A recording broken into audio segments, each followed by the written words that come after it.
Hey guys, welcome back to Tropical Freeze, and today we are going to finish up World 1, starting with Canopy Chaos.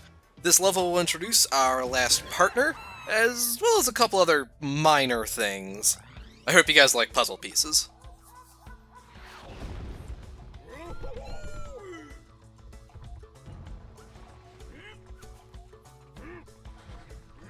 Alright, so the first thing you're going to notice here is this wall that looks As the game is helpfully pointing out, we can pick up stuff, whether it's barrels or fallen over enemies, and we can throw them to break that. And our reward is a bonus game. I never really understood why Retro is so bad at these. Like, this style of minigame was not good in DKC1, it wasn't good in DKC3, and they haven't changed anything about them for Tropical Freeze. It's just like, I mean, if you look at what Rare did with DKC 2 and 3, like, they took what was in 1 and then they expanded it into a whole bunch of really cool and engaging ways. And yeah, Retro didn't. But anyway, here is our final partner. Cranky is literally Scrooge McDuck. Like, that's not even a joke. His little pogo works the exact same way. He can bounce on spikes, he can hit enemies that the other Kongs can't, and it gives him a nice vertical boost. It's pretty handy, actually. He gets the same amount of height as Dixie does with her double jump, but he's much faster about it.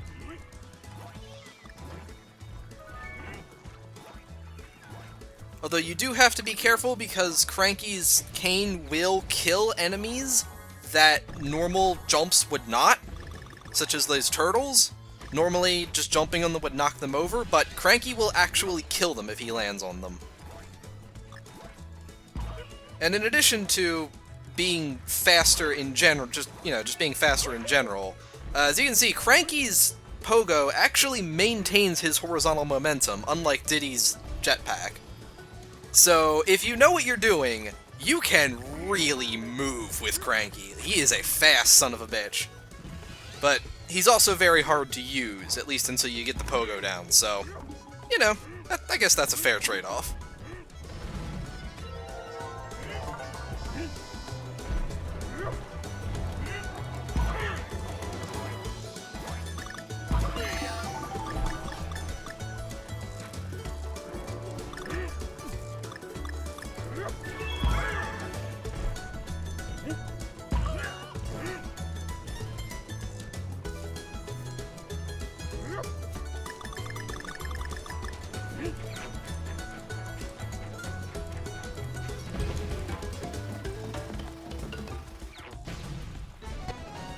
Anyway, that's about it for Canopy Chaos. It's really just an introduction to Cranky and what he can do. But, of course, if you're crafty, there's a few secrets to be had here. Not the least of which include a puzzle piece and, this up here.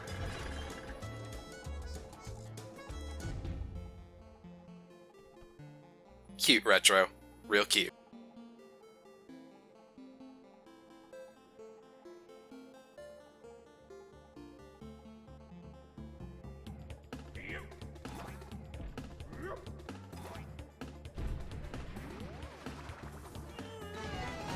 And naturally, here's our secret exit.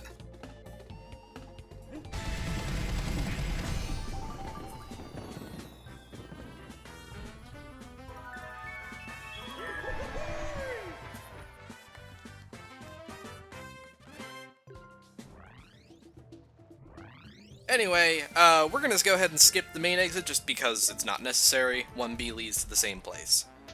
But speaking of 1B, Busted Bayou is my favorite level of this world because it is the first silhouette level. If you remember these from DKCR, there's nothing special about them mechanically. It's purely an aesthetic choice, but oh my god, it looks so good. And it helps that the music is just absolutely amazing. So, I'm just gonna peace out for this one, so just enjoy the music and keep an eye on the background. You might see a familiar face.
God, I just love this level.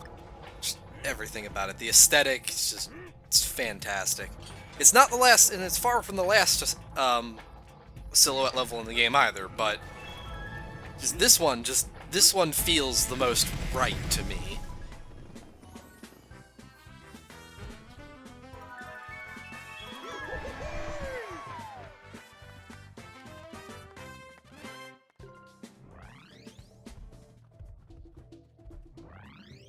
Anyway, that brings us to the final regular level of World 1, Trunk Twister.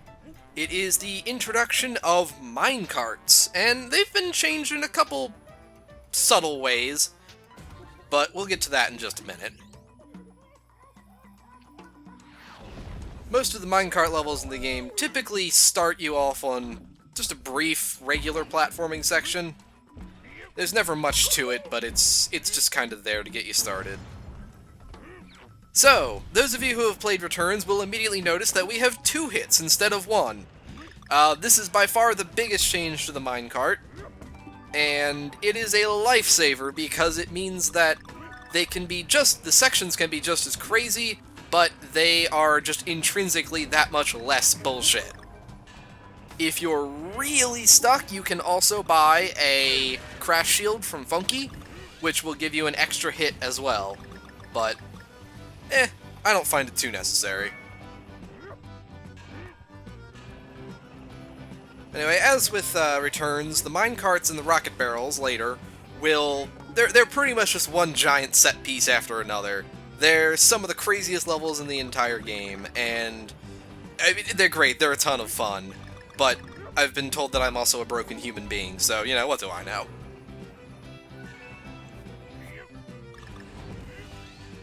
So one of the things you might have noticed earlier is that the camera moves a lot in the minecart sections.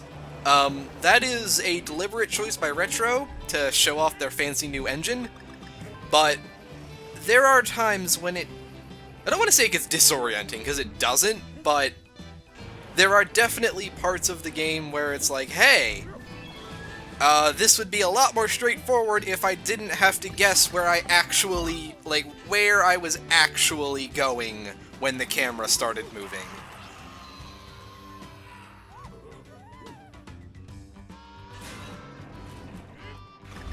And of course, the last leg of the level is usually some mashup of things you really shouldn't be riding a minecart over, but that's something that'll be familiar to Returns vets as well.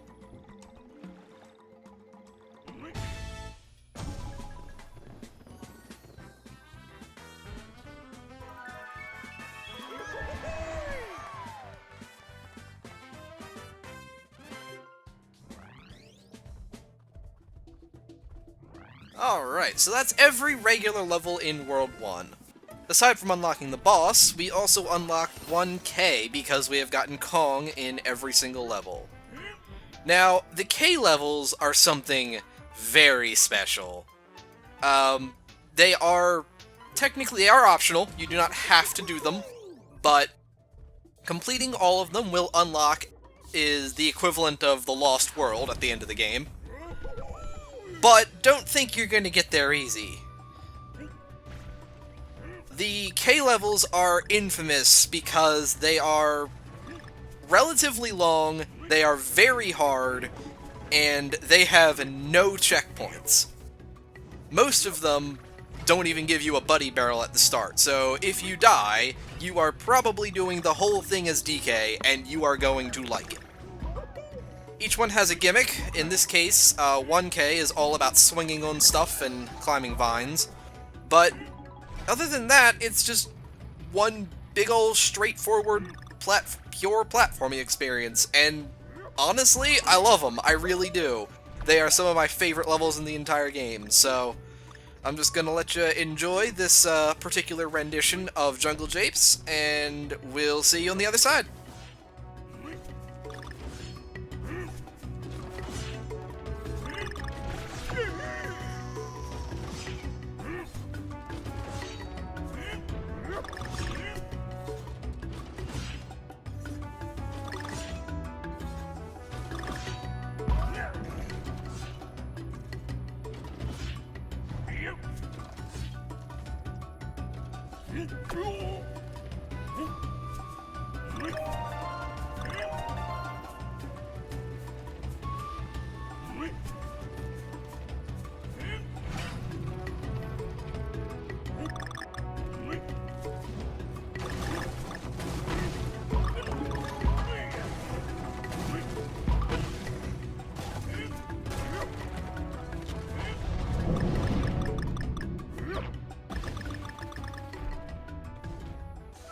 And that's it! Like I said, they're not super long, especially because you do have to do them in one go, but believe me, that doesn't mean they're easy. Some of the later ones can take hours if you are not ready to go.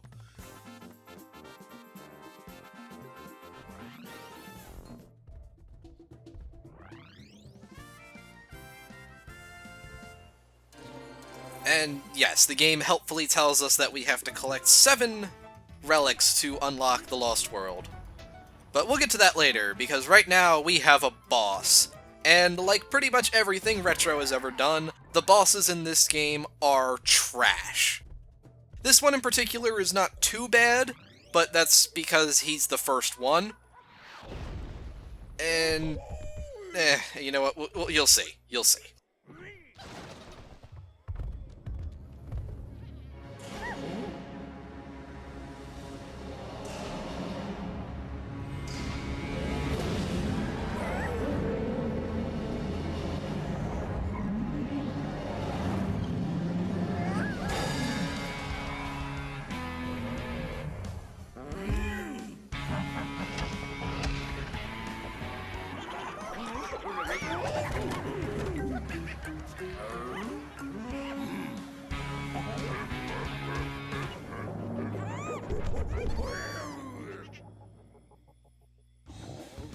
Right, so this boss is not particularly difficult.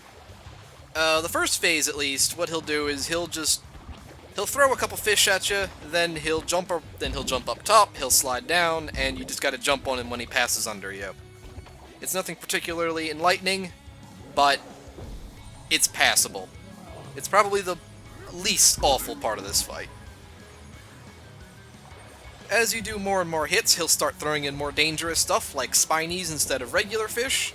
and later on he'll throw the big fish that take 3 hits to kill, and those are actually legitimately kind of a pain to get rid of.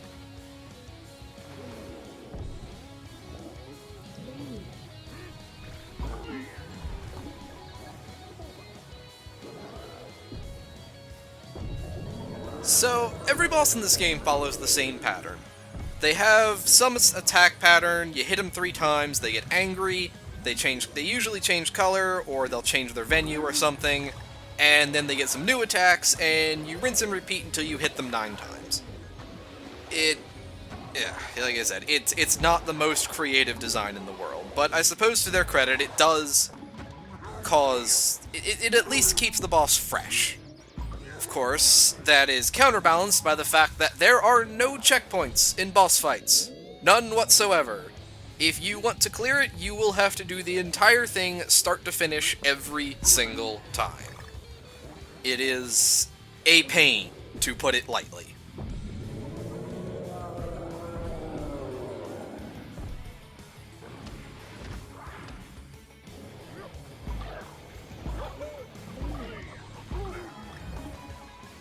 And yeah, here come these fish. Fuck these things, by the way. You're honestly better off just kind of waiting for them to bounce back into the water on their own, because, yeah, like I said, it takes 3 hits per fish to kill them. And when there's also a spiny bouncing around, that's just, it's not a very safe proposition.